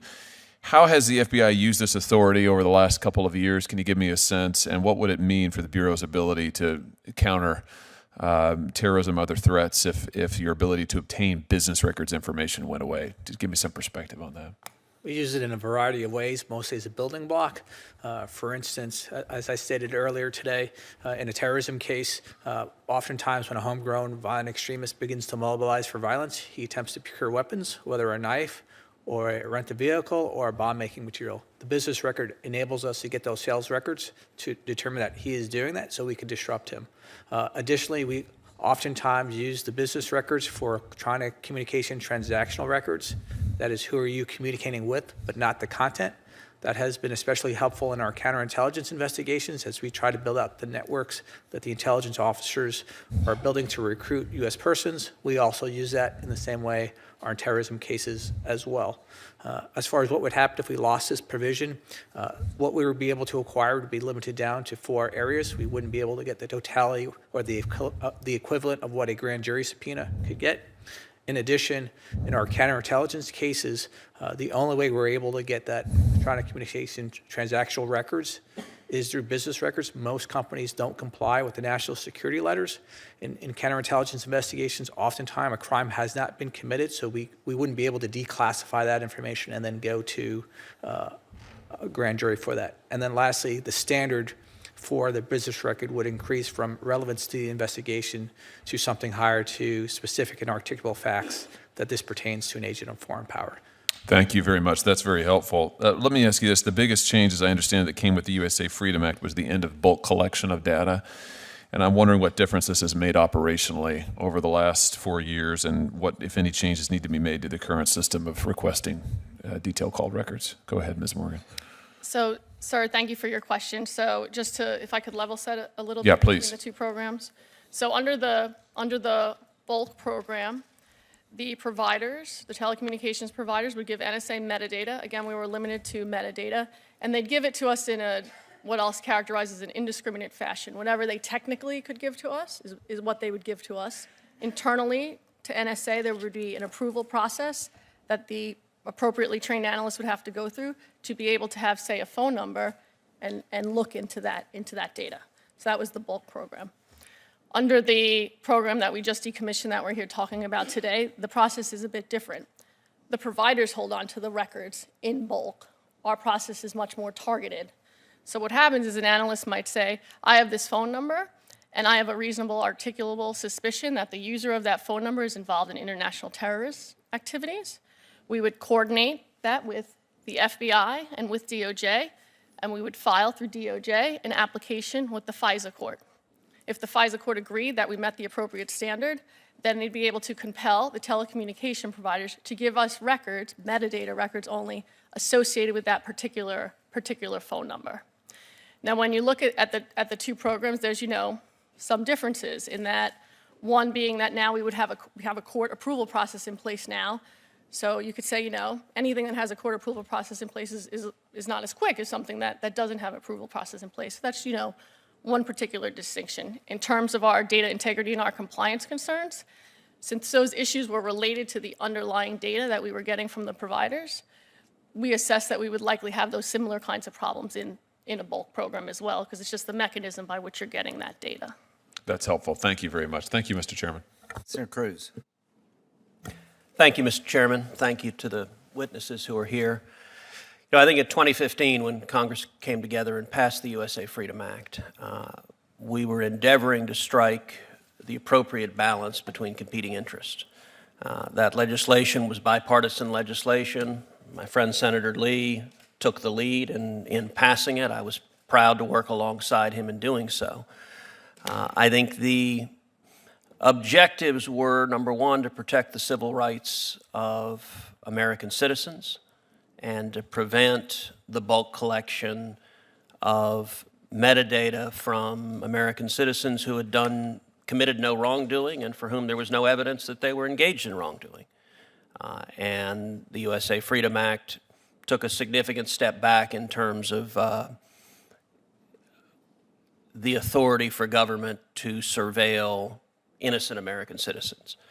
At the same time, the statute sought to enhance the tools to go after terrorists, to go after criminals, to go after those who pose a real threat to the health and safety of Americans. And I think that likewise is the right balance, that we want law enforcement, we want the intelligence community focused on the bad guys and not focused on law-abiding citizens. That distinction, I think, is right at the heart of the USA Freedom Act. I think it's the right distinction to have. I am not one who is interested in defanging our law enforcement or intelligence ability to go after terrorists and to surveil them effectively when there is real evidence of wrongdoing. But at the same time, we should not sanction the widespread violation of privacy rights of American citizens. So my question to the panel is a general one, which is we now have several years' experience under that statute, which got bipartisan support and passed into law. How is it working? Did Congress strike the right balance? Are there, number one, sufficient protections for the privacy rights of American citizens? And are there, number two, sufficient tools to go after people who pose a genuine terrorist threat? And I'll open that to anyone who would care to respond. So let me address the three ordinary authorities, the ordinary business records, the Lone Wolf, and the roving authority. Again, as I said earlier, I think absolutely the authorities are appropriate. I think they've been implemented appropriately. They've been reviewed by the IG multiple times. This committee, as well as the Intelligence Committee, has full access to all the different uses of the authority. If anything novel is done, that's reported to the committee. So I think we have strong mechanisms in place to assure the authorities are being used appropriately. They're not used all that often either. The authorities are used selectively in these investigations. So I think we have a lot of process to authorize these tools. One could quarrel as to whether there's too much process, that they're too difficult to use, but I think we're comfortable with what we have now. I don't know if that answers your question. I think when I look at the three provisions that mostly provide to the FBI, we haven't used the Lone Wolf, but on the other two, traditional business record 215 and roving, we've had a solid track record with it. believe there are enough checks and balances. If anything, I would say that most agents would complain that it's a lot easier to go get a grand jury subpoena if you could go do that in that case. So I think we have sufficient protections in place. Yeah, so just to second that again, I think the most recent IG report on 215, the main complaint the IG had is, and the complaint from agents in the field is it takes too long to do this process. And so they would use other authorities, use maybe less secure authorities on the criminal side because those are easier to use. Sir, thank you for your question. So I believe that, from our perspective, that it did strike the right balance. And while we've had challenges from a data integrity and compliance concern in implementing the program, I think the checks and balances worked. We took steps to address those challenges that we had. We self-reported to all 3 branches of government, for our overseers. So I do think that it struck the right balance. So, Mr. Orlando, I think you used a phrase something like a solid record of results, something like that. Can you elaborate in terms of the benefits the tools have yielded? I can. I meant to say we've had a solid compliance rate with these tools. There really hasn't been abuses with it, and they have been beneficial to us. On the roving authority, given how intelligence services train their intelligence officers to evade FBI surveillance, it has given us the ability to keep pace with them when they switch vehicles, switch phones, switch hotels. In regards to the business records, have been a very valuable tool in helping us build our cases. As I said earlier, regarding terrorists acquiring weapons, it gives us the ability to get ahead of those things much earlier on than if we didn't have that tool, especially when there's classified information. We do receive a lot of information from our foreign partners, the other agencies that are classified that we wouldn't be able to declassify, and it gives us the agility to protect Americans. Thank you. Thank you.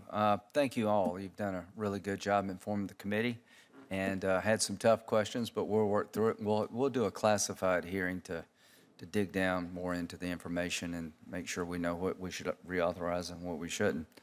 Anything else? Okay, thank you. Next panel, please.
Thank you all.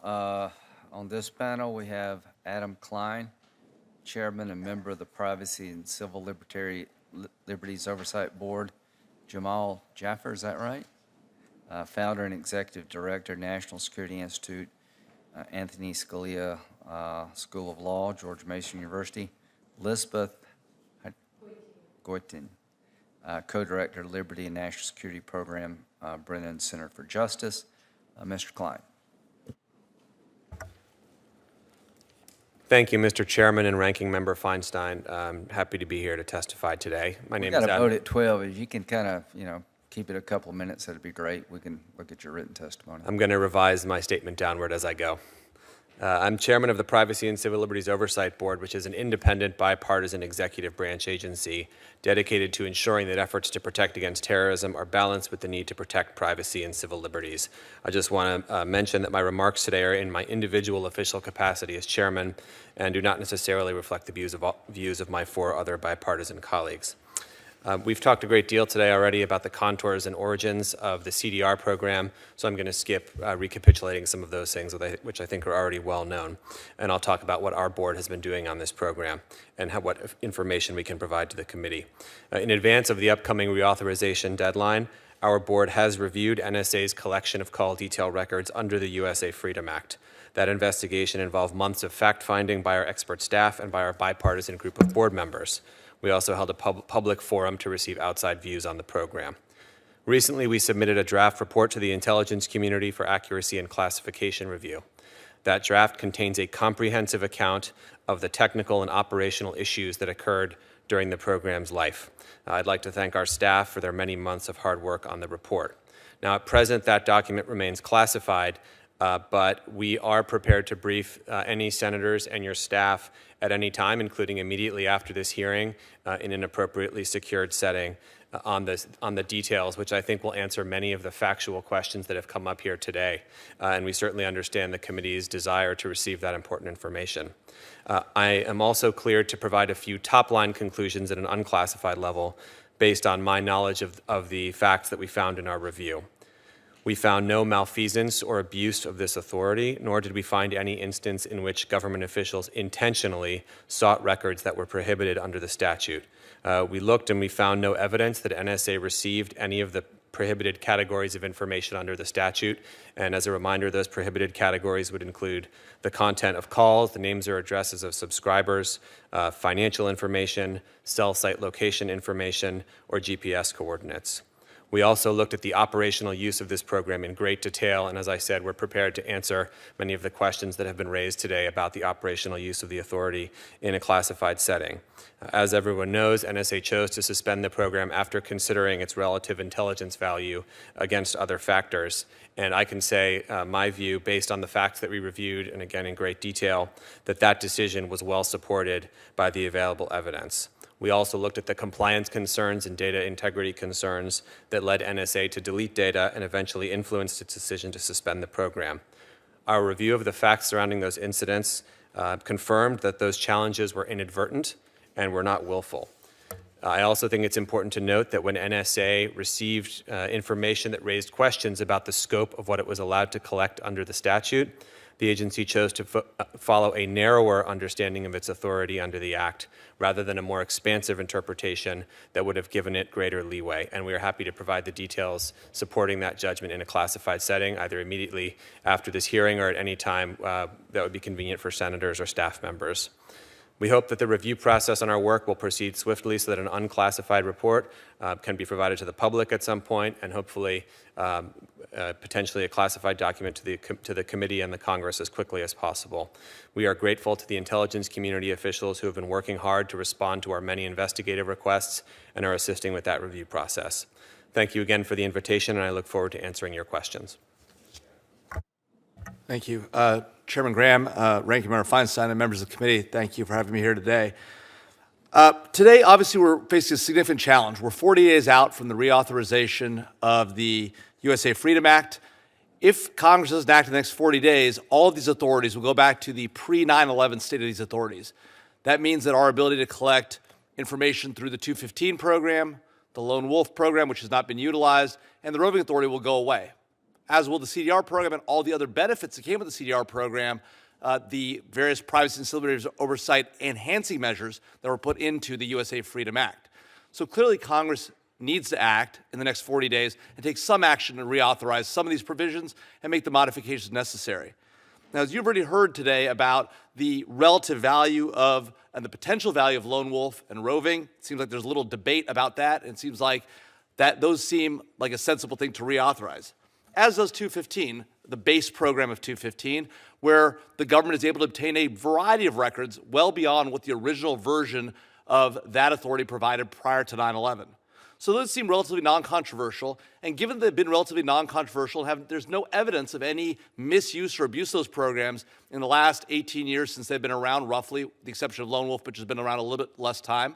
It seems to make sense not just to reauthorize those, but to make those authorities permanent and to avoid having to run into the situation again of running up to the deadline and having a concern about losing authorities.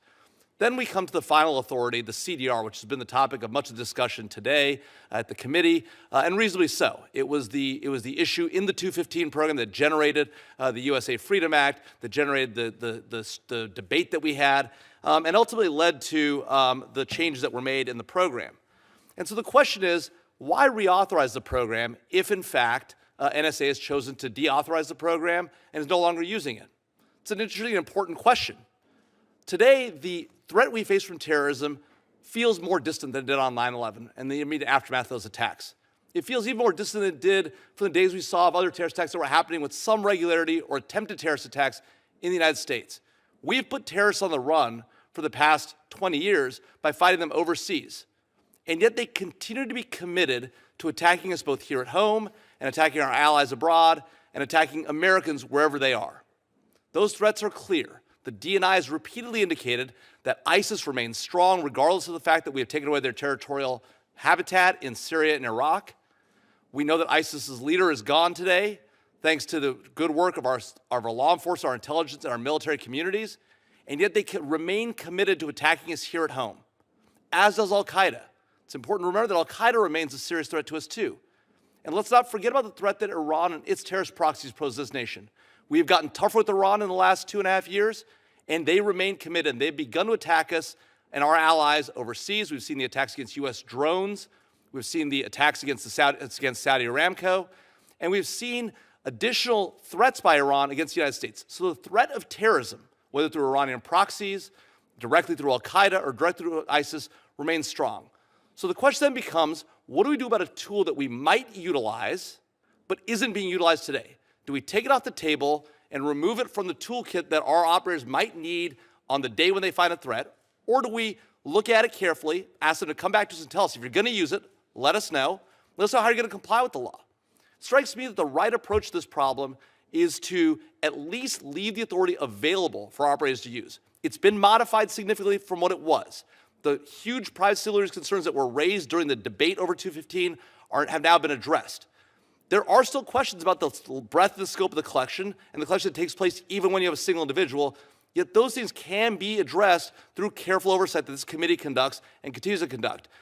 I will say, Senator Lee, it is embarrassing that the Justice Department was unable to answer your question for a year. When I was at the Justice Department under the Bush administration, we tried to avoid things like that. They do happen on occasion, but it's not acceptable. And it's not acceptable that you had members of the government come before you today and not be able to give you unclassified examples of the quality of the program.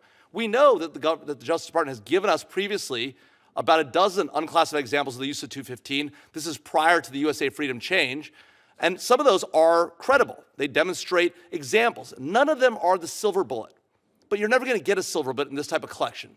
And if we're looking for silver bullet, we won't get that. Senator Feinstein knows that from her time on the Intelligence Committee. This is all about building blocks. And so what I would say to the committee is you're not going to find a silver bullet if you're looking for that.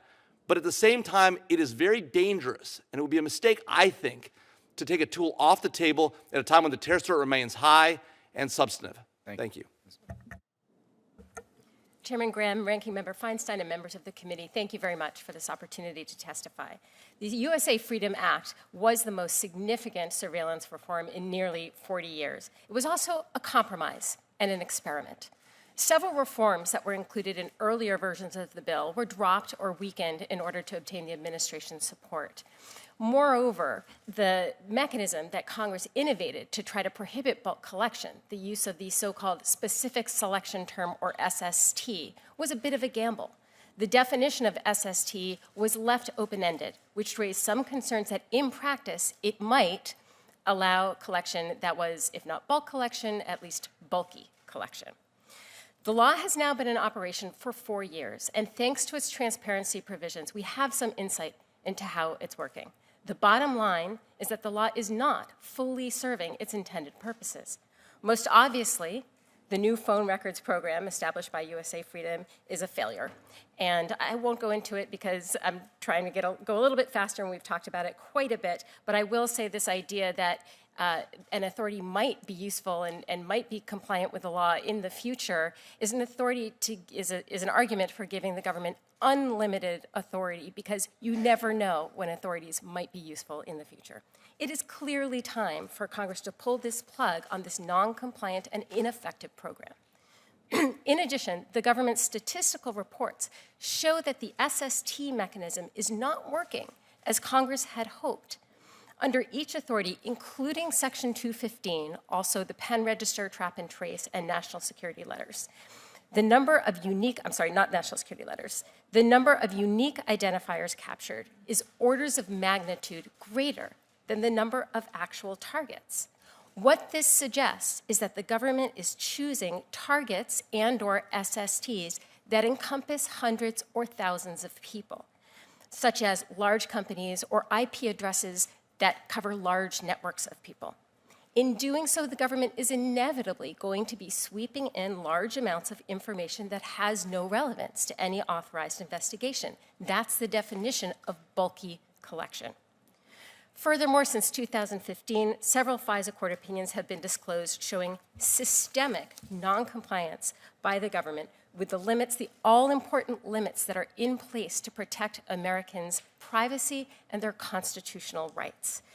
In one case that carries disturbing echoes of the NSA's bulk collection, the court chided the FBI for conducting batch queries of communications collected under 702. So under FBI procedures, each query is supposed to be reasonably likely to return foreign intelligence or evidence of a crime, but agents have been running queries of up to 70,000 people at a time on the theory that these queries in aggregate would return a hit. And finally, with respect, Mr. Wegman is not correct, and Mr. Jeffer is not correct, that there are no privacy or civil liberties concerns with the roving wiretap or lone wolf provisions, which I'd love to get into later if we have time. So in short, time has revealed significant gaps in the protections established by the USA Freedom Act, and Congress should take this opportunity to fill those gaps. As discussed in my written testimony in detail, Congress should end the Call Detail Records program, but also tighten the standards for collection under Section 215. Recognizing that some overcollection will continue to occur, Congress should enact strong minimization requirements. It should close the backdoor search loophole that underlies the FBI's batch queries and other warrantless searches of Americans' communications. It should implement the Supreme Court's holding in Carpenter versus United States, something the government has failed to do, by barring warrantless collection of geolocation information or similarly sensitive data. It should expressly prohibit surveillance based on race, religion, or other protected characteristics, as well as surveillance predicated on First Amendment protected activities. It should fill various holes in the law's transparency and oversight provisions, and it should allow the lone wolf provision, which has never been used in 15 years, to expire, and should amend the roving wiretap provision so that it matches the parallel criminal provision. So thank you, and I look forward to your questions. Thank you. We have a vote at 12. We'll just keep going as long as we can. Mr. Klein, about the CDR program, do you recommend it be reauthorized? Thank you, Senator. I want to first say that I certainly agree with Professor Jaffer that the terrorist threat remains. I got it. But do you recommend it be reauthorized? I agree that it was a correct decision to suspend the program. Now, whether it's useful to keep the authority waiting around depends on a few predictive judgments. Do you think that it's going to be useful in the future? And that would depend on how terrorists are communicating. Now, we heard testimony at our public forum. Obviously, that's different than hearing the greatest and latest classified information. Where are you at on should it be reauthorized? Yeah, and I think the point I'm trying to make, Senator, is that unlike the things that we can rest solid judgments on based on our retrospective look at the program, that's a predictive judgment about the future. And so the key factors are, how are terrorists going to communicate? We know they're moving based on publicly available information to IP-based communication, to chat apps, to things like that, and not sticking specifically to telephony. To be sure, people still use phones, but I think you'd want to get NSA's judgment in a classified setting and other agencies about whether terrorists are going to be sticking with phones or whether a more multifaceted authority that takes in more types of communications might be useful. And then, of course, there's the issue of whether the technical challenges that were publicly disclosed with this program can be fixed. And I think we'd want to talk more with you in a classified setting to explain our view of what those issues were. And we'd be happy to do that immediately after this hearing or at any time that's convenient. Okay. Ms., how do you say your name again? I'm sorry. Guitin. So let's say you have a scenario where somebody is trying to come in on the refugee program, or you just named the person a foreign national, and we find on their website urging people to embrace jihad. What do we do about that? So I think that on its own, you say urging people to embrace jihad. I think it depends whether it reaches the level where it's either a true threat or incitement to violence. Those things are not protected by the First Amendment. Let's say that the profile of this person gives us concern. I think, again, it depends what you mean by profile. If profile has to do with their race or religion, then no. But if profile has to do with actions they've taken that suggest that they may actually be involved in some way in terrorism, then I think that that's valid. What do you say, Ms. Jeffer? No, I agree, absolutely. The challenge, of course, though, is that you can't get a traditional FISA court order against somebody unless they're an agent of a foreign power or a foreign power. The whole point of the lone wolf. Exactly right. That's right, Mr. Chairman. Exactly right. May I say one thing about the lone wolf provision, however? What the lone wolf provision does is it allows the government to get an order from the FISA court in a case where there is probable cause that a person is involved in or preparing for international terrorism. If you have probable cause that a person is preparing for international terrorism, you can get a criminal warrant. So that is why the lone wolf provision has not been used in 15 years. What would you say, Mr. Mr. Chairman, look, the fact of the matter is that's not the only reason. The reality is that there are times at which you don't have enough information to get a criminal warrant. Isn't that the point? Yes, sir. Mr. Chairman, that's exactly the point. That's why the government has repeatedly asked for that authority. It's why Congress has repeatedly reauthorized that authority 4 times. Different standard than probable cause, but it's still a standard you have to meet. That's right. It's probable cause to believe that they're involved in international terrorism. It's not probable cause to believe a crime has been committed. There's a distinction. You're right, Mr. Chairman. So, Mr. Klein, all the problems associated with the CDR program, you believe the government's acted responsibly in terms of how they've handled this? Yes, Senator, I do. And I think there are a couple key differences between this program and the former bulk program, the most notable of which is that this was based on a publicly debated, publicly enacted statute that clearly laid out the contours of what the government would be able to do under the program. And our review indicates that they made every good effort to follow those contours. There were some issues, but we judged that those issues were inadvertent. So we should applaud them for basically self-regulating here, right? Yeah, there's a compliance infrastructure in place. Any large human enterprise is going to involve some mistakes, and the question is, how do you respond to those mistakes? Do you take them seriously? Do you remediate? And do you tell the truth about what happened? So one last chance to get you to answer my original question. All of us are up here worrying about how do we explain to our constituents to reauthorize a program that's been shut down, and what do we say the day after an attack? Did we do everything within reason to prevent the attack? If you had to say what's the wise decision in terms of, hedging your bets to keep the program around? Yeah, I mean, with respect, Senator, and I don't mean to trivialize this program, but NSA operated this program for several years. They determined that the juice wasn't worth the squeeze. We looked at the juice, we looked at the squeeze. My judgment is that they made the right choice. And whether it's worth keeping that authority around in the future depends on whether they think they can squeeze the orange better in the future. Okay, fair enough. Senator Feinstein. Well, I sit on the Intelligence Committee, and there's no question that we should keep our protection devices up, and that there are people who would harm us if they could. And so I am categorically not for taking away any of the safeguards that this country has put in motion. I believe that is our obligation to protect us. And I watch carefully, I do my background work, I read the intel, and there are a lot of problems out there.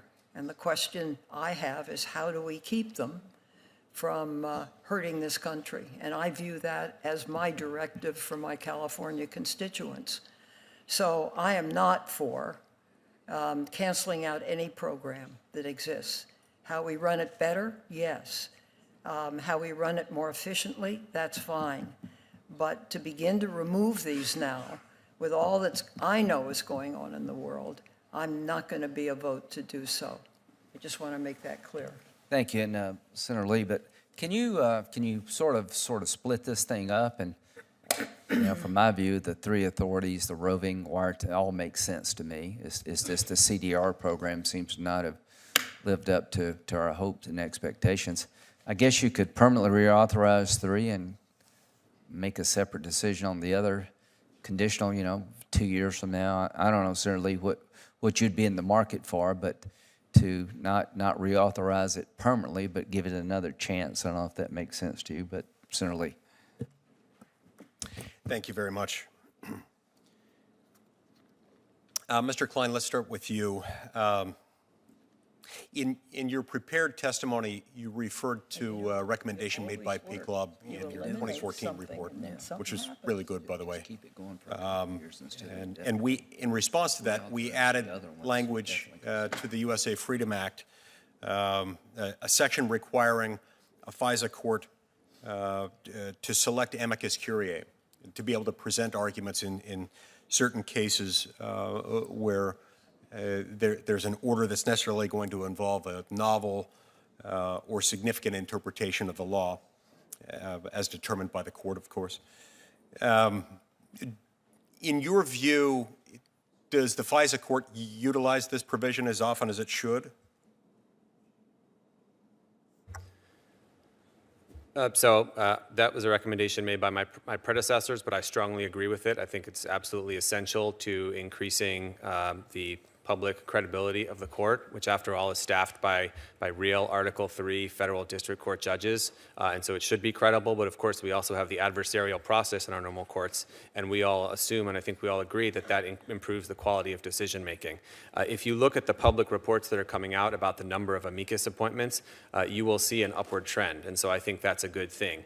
My personal inclination would be to try to ensure that the amicus is involved as much as possible, including in every matter where you can be confident that there's going to be a significant programmatic decision made. One example, and this is purely in my individual capacity that I've cited in the past, is the annual certification proceedings that take place under Section 702. That's different from a Title I FISA wiretap where you're looking at one guy and what that person may have done. This is a programmatic judgment about the safeguards in place for a large-scale collection program. And in my view, that's exactly the type of situation where you should, by definition, always have the participation of the amicus. Would you consider going so far as to just say, let's have amicus participation in every case? I wouldn't, Senator, respectfully. Most FISA court proceedings are analogous to warrant proceedings that take place on an ex parte basis in normal courts around the country. And judges, federal district court judges, are used to hearing those things and making those decisions in an ex parte matter, and I think that makes sense for various reasons.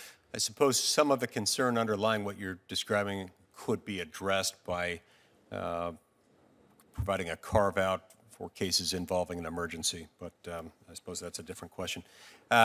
Ms. Goitein, I have some questions for you, but before we get to those, I sensed a few minutes ago that you wanted to respond to one of the arguments that was being made with regard to the lone wolf provision and the probable cause showing. Do you want to get to that? Thank you.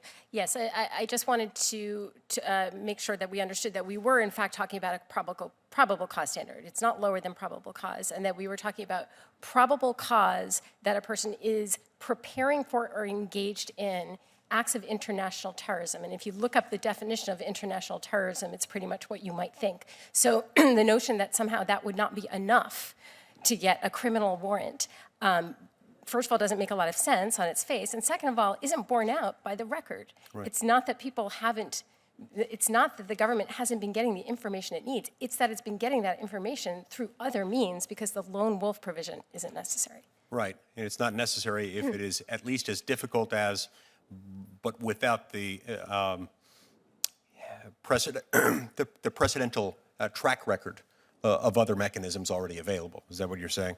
So why have it on the books if it's never used, and it's not likely going to be used because it doesn't really plow any new ground? It's never been used, and it removes this principle of connection to a foreign power or agent of a foreign power that is the unifying principle behind when we use the FISA process as opposed to some other process. So it sort of opens the door to sort of gradually degrading the rights that are available to non-U.S. persons who are lawfully inside the United States. You're creating a danger that's unnecessary given that it hasn't been used. Exactly. And how do you think Carpenter applies in the FISA collection process? Sure. So the court in Carpenter essentially held that there are certain types of information that are so sensitive, so inherently sensitive in what they reveal about a person's life, that the mere fact that they're held by a third party does not eviscerate the person's Fourth Amendment interest in that information. And in that case, it was several months' worth of cell phone location data. Now, the court was very careful to say that it was limiting itself to the facts of the case.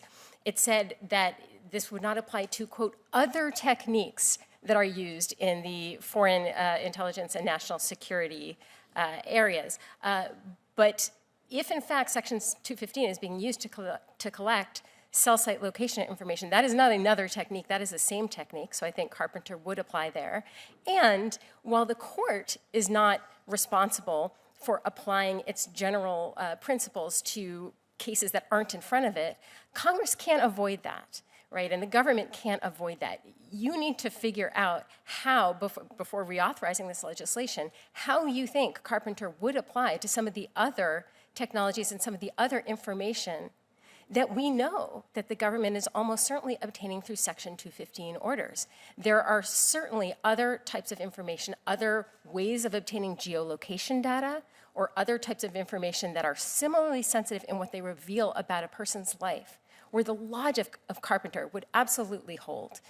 So I think that is something that Congress should be looking at now when it reauthorizes Section 215, in large part because the government has failed to do so. In March, we got answers from the Director of National Intelligence saying there had been absolutely no intelligence community-wide guidance on how to implement Carpenter, and then congressional requests for additional information since then have gone unanswered. In other words, there's nothing magical or talismanic about uttering the words national security that creates some sort of loophole within the Fourth Amendment. You have things that the government may do, and you have things the government may not do.